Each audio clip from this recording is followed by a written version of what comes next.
Muito bem, dando prosseguimento então ao capítulo 2, vamos agora até o tópico 9, que é o tópico que fala sobre testando mais entradas.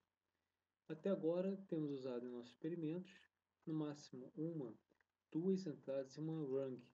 No entanto, é possível ter mais entradas. Vamos ver então. Até então, temos trabalhado com duas entradas em todos os exemplos, porém não estamos limitados a isso. Uma rung é dividida em até 11 colunas, ou seja, podemos montar uma lógica em ladder que nos permita testar mais entradas digitais ou outros sinais oriundos da lógica implementada. A figura seguinte apresenta uma lógica AND com 3 entradas digitais, em que a saída será uma bobina. Então vejam aqui, nós temos em uma rung 3 entradas, tá?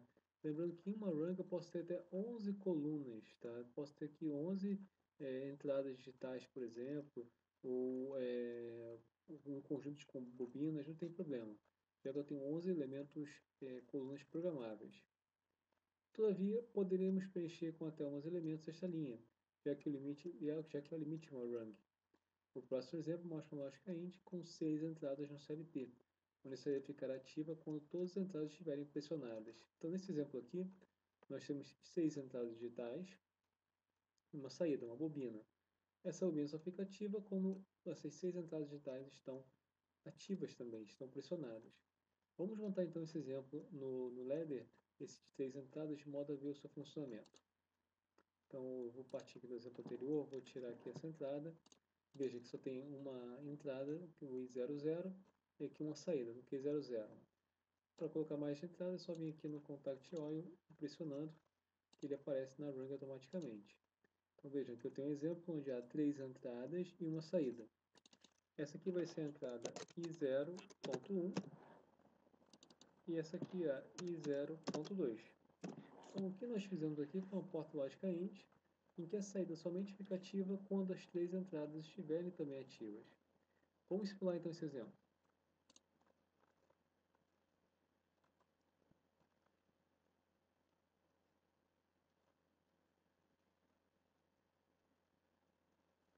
Eu vou dar o play aqui, ó. Muito bem. Então essa aqui é a condição inicial, as 3 chaves abertas.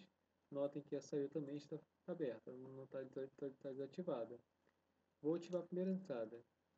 Veja, ela foi ativada e não aconteceu nada com a saída. Vou ativar a segunda. Também não aconteceu nada. E finalmente a terceira. Aí sim. Então esse exemplo demonstra que a saída só fica ativa quando as 3 entradas conectadas a ela também ficam, como demonstrado aqui nessa aplicação. Então o intuito de demonstrar esse exemplo foi mostrar que em uma rung nós podemos preenchê-la com até 11 colunas de elementos, como ficou provado nesse experimento, onde nós temos uma rung com 3 entradas e uma saída, uma bobina. Vamos então para a próxima experiência. A próxima experiência mostra como adicionar mais rungs. Então, o que nós vamos fazer aqui? Eu vou parar aqui a simulação do exemplo.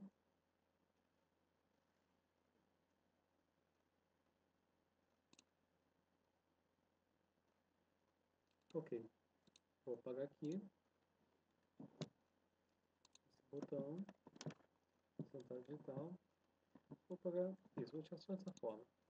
Notem que aqui no ladder eu tenho uma rung, como eu tinha trabalhado até então, mas eu posso inserir novas rungs. Eu tenho duas opções aqui em cima, tá? Uma é a ADD Rung. A ADD Rung sempre pode ser uma rung ao término do seu diagrama ladder. E a opção Insert a Rung, que insere uma rung. Bom, vou clicar aqui, ó. Veja, foi adicionado já uma rung ao término do meu diagrama inicial.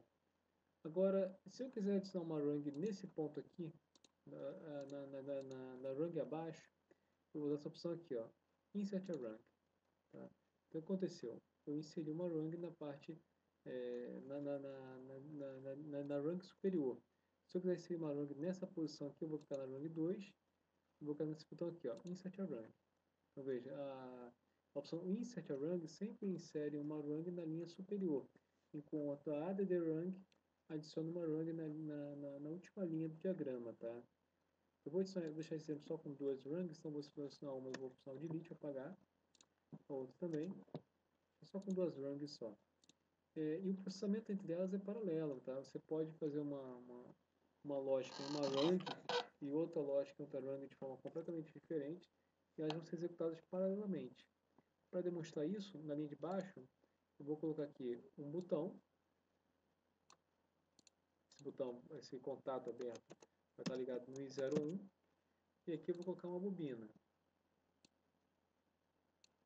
Essa bobina vai estar ligada no Q0.1. Vamos simular então e ver o que acontece.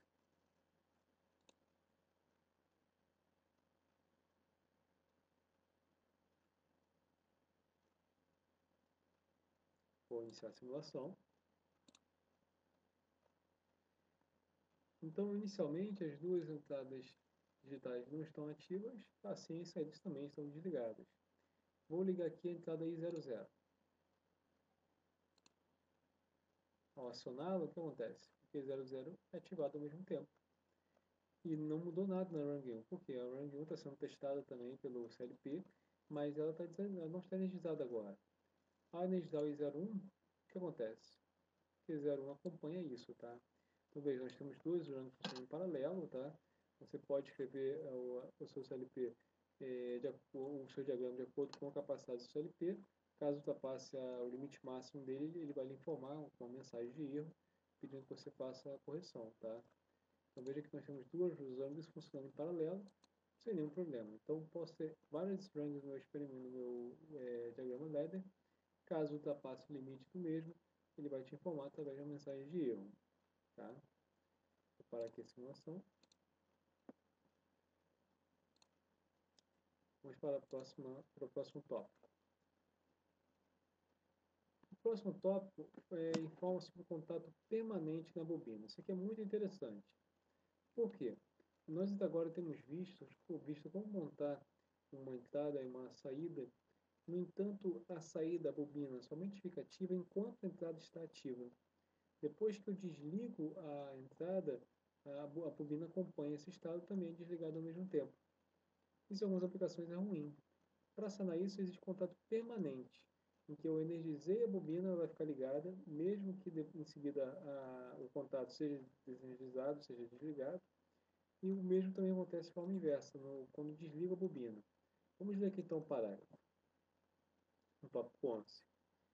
Vimos como ligar ou desligar uma bobina de forma momentânea, ou seja, enquanto um botão estiver pressionado ou o resultado de uma expressão lógica for verdadeiro, a saída estará ligada e desligada, caso o resultado de saída fique falso. Foi o que a gente viu até agora. Para diversas aplicações, este funcionamento é o suficiente, mas para outras poderá não ser. Para isso, há a saída do tipo permanente ou estática, chamada de set, para ligar, e reset, para desligar. Desta forma, ao acionar a saída do tipo set, a bobina ficará ligada, mesmo que o resultado da expressão lógica em seguida venha a ficar falso. Para que a bobina venha a desligar, será necessário utilizar o comando reset, que da mesma forma que o set deixará a saída no estado baixo, mesmo que a condição em seguida venha a ficar falsa. Então isso aqui é algo interessante. Para que a bobina venha a desligar, será necessário utilizar o comando reset, que da mesma forma que o set deixará a saída no estado baixo, mesmo que a condição em seguida venha a ficar falsa. Podemos visualizar este símbolo através da opção Next Palette, através dos seguintes símbolos lógicos. Veja, o S é o set e o R é o reset. No exemplo proposto, temos dois botões, sendo que o primeiro, o I00, ao ser pressionado, ligará a saída e manterá neste estado, mesmo que em seguida o botão venha a não ficar pressionado. Da mesma forma, o segundo botão, que está ligado ao I01, desligará a saída e irá mantê-la neste estado até que novamente o primeiro botão venha a ser pressionado. Acompanhe a seguir o exemplo proposto e observe que foram utilizadas duas rungs nesse projeto. Então vamos fazer aqui então o nosso experimento. Nós já temos aqui duas rungs já, com duas chaves, dois botões. Vou clicar nessa bobina e vou aqui na opção Next Palette.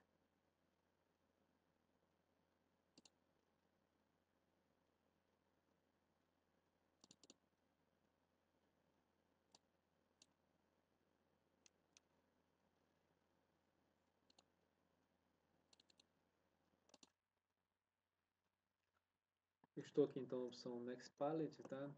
Eu coloquei aqui minha tela de uma forma melhor para visualização, clicando nesse botão aqui, tá? Ao clicar nele, a tela fica dessa forma, tá? Mostrando de forma mais, usando ícones visual, o código, mas ele omite essa região aqui da direita. Clicando nessa opção aqui, ele mostra em formato de menu, tá? E fica mais visual, a gente vê aqui a paleta. Então eu vou procurar aqui a opção Set Reset. Aqui a opção Set Reset. Colocando o mouse em cima, ele mostra setar para 1 e no R, resetar para 0, tá? Ou resetar. Então essa aqui vai ser a opção Set e esse aqui vai ser o Reset. Veja que o S e o R representam isso, tá? Set, colocar em 1, deixar em 1 e o R Reset deixar em 0. Vamos simular então a aplicação.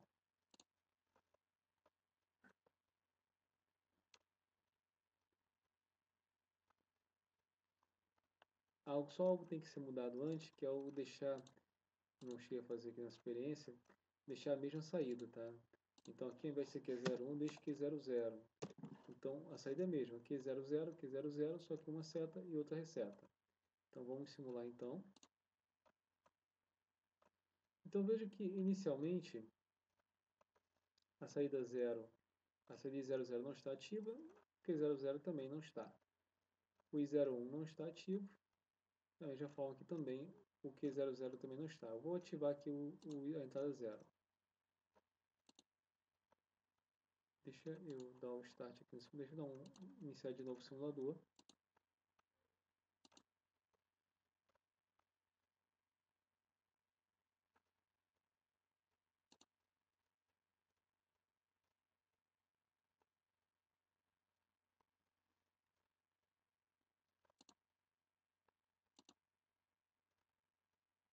Então vamos lá, vou ativar aqui a entrada 0.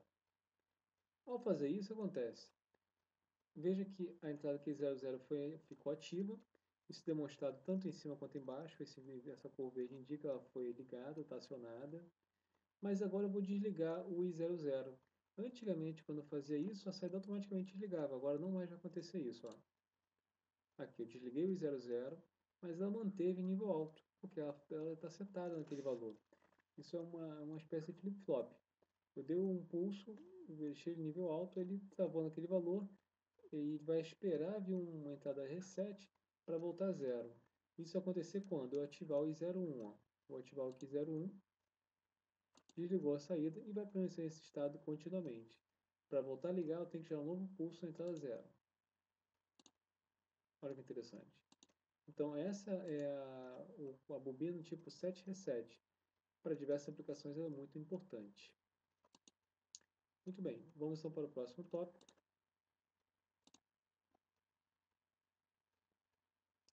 O próximo tópico mostra a leitura da borda de subida e descida de um contato. Até agora, quando a gente tem feito a leitura da bobina, perdão, da entrada digital, não na borda, mas sim no nível, ou seja, nível alto ou nível baixo. Mas em algumas aplicações pode ser interessante que a gente leia a borda, a transição do nível alto para o nível baixo ou nível baixo para o nível alto. Então, temos a leitura da borda por nível, que é o que a gente tem usado, ou pela transição do nível alto para o baixo ou do baixo para o alto. Vamos ler aqui o parágrafo. Até agora, trabalhamos com o nível presente nas entradas digitais, neste caso 0, solto, ou 1, pressionado. Porém, em algumas aplicações, trabalhar com a borda ao invés do nível é mais importante para determinadas aplicações. Temos no Ladder tal ferramenta disponível, sendo a borda de subida chamada de Rising Edge Contact, identificada pelo símbolo a seguir. Esse Rising Edge Contact é mais aqui contato pela borda de subida, tá? Pelo P. Esse P aqui indica a detecção pela borda de subida. A borda de descida, que é o Failing Edge Contact, é identificada através do símbolo a seguir, ou seja, de contato na borda de descida. Então, esses são os símbolos que identificam no Ladder a borda de subida e a borda de descida. Para demonstrar esse exemplo, melhor é a gente montar um exemplo. Então vamos lá. Vou paralisar aqui o simulador.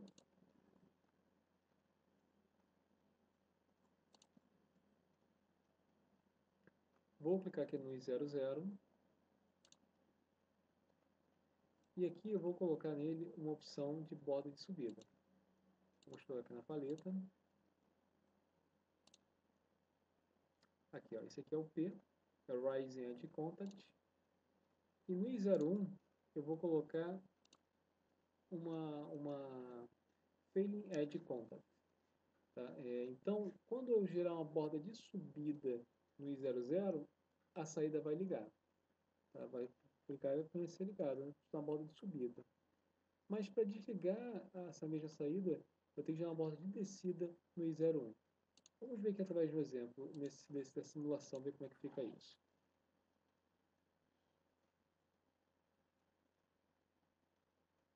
Então notem que agora é a leitura pela borda, não mais pelo nível. Então inicialmente as duas entradas estão em nível baixo, estão desligadas.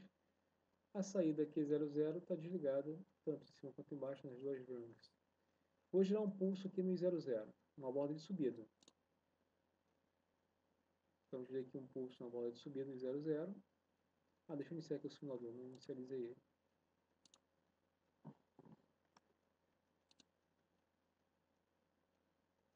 Muito bem, vou gerar uma borda de subida. Ó, gerei a borda de subida, o Q00 ligou, como esperado. Se eu voltar para a borda de descida, nada acontece, ele permanece ligado. Agora observem 01, ele inicialmente está em 0, mas só é ativo na borda de descida. Vou gerar aqui um pulso no I01.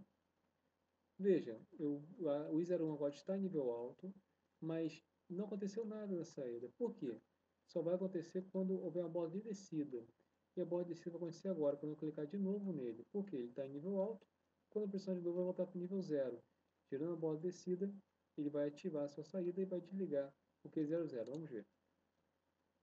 Veja, as saídas foram desligadas. A saída foi desligada. Então, com isso demonstrou que a leitura foi feita na borda. Não no nível, mas sim na borda. Então, em algumas aplicações no seu cotidiano profissional, você pode ver que é mais importante ler a leitura pela borda do que pelo nível. Muito bem, pessoal. Paramos aqui então nesse tópico, o tópico 12.